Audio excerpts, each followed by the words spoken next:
Разговаряме с Антонио Вутов, който е един от новите футболисти на Арда, тук на лагера в Боровец. Здравей! Как се чувстваш вече около 3 седмици си с новият ти отбор? Здравейте! Чувствам се много добре. Тренираме, подготвяме се и се нямаме търпение да почват мачовете. Успя ли вече да стигнеш с обстановката, с новите ти съотборници? Да, лека по лека. С някои, които не се познаваме, се запознаваме, с другите, които се познаваме. Така лесно се вписвам в колектива. Надявам се за напред още по-добре. Ти с повечето се познавате, за пак сте играли, не че са настебени в един отбор, но от стадионите. Да, с повечето момчета се познаваме, с някои от тях сме играли в други отбори. И така. Как се стигна до твоето привличане в Арда? Така, водихме разговори след края на сезона. Казаха ми, че имат желание да ме привлекат. Бях щастлив от това и така не се замислих много и приех тяхната оферта. Кое те спечели в избора? Сигурно има и други варианти, предполагам. Спечелиме това, че са един много амбициозен клуб, много амбициозен град. Сезонът миналия, който направиха, беше много силен. И най-вече това самите амбиции, високите амбиции на клуба. Отбора ще играе за втори път в Европа. Аз със сигурност се е повлияло в избора ти, няма как. Всеки футболист иска да отиде на международната сцена да се покаже. Да, разбира се, и това беше един от моментите.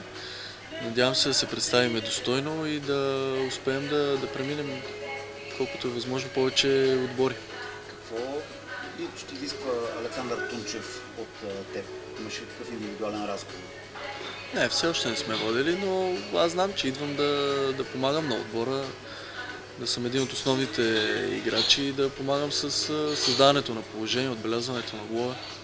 Разкажи нещо за тебе, каквото кариера мина през Италия, познахме отбора в Италия, там си сигурно си натрупал опит, който после тук в България ти е бил необходим. Да, аз съм от Мездра. Там започнах първите си стъпки, след това отидох в школата на Левски.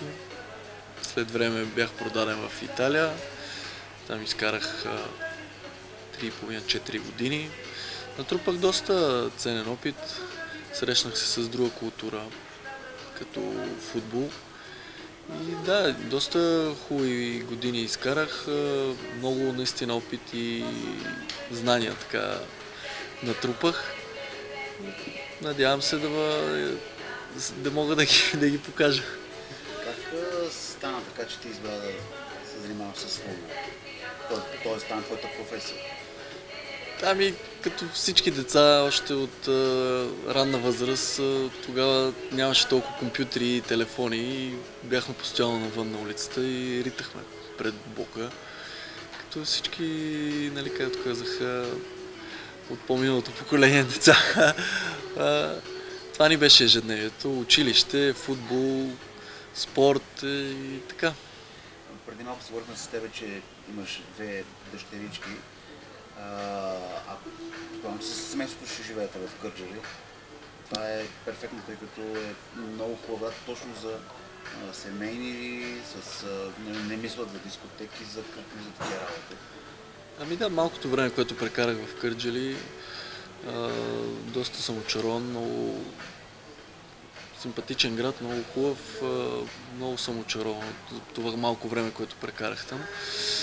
И да, аз съм с 3 деца, с 2 момичета и едно голямо момче, което ще е втори клас, така че ще трябва да му се... Само футбол и къщи. Да, така ще бъде, но щастлив съм за това, че знам, че в малките градове е по-лесно и за децата. По-спокойно е, по-нормална средата. И за самите футболисти, че не Да, мислят за разни глупости. Да, няма странични неща. Добре, пожелавам ти много успех. На феновете на Арда нещо да им кажеш преди първия матч.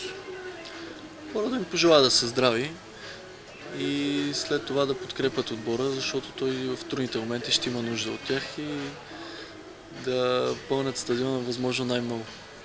Благодаря ти много.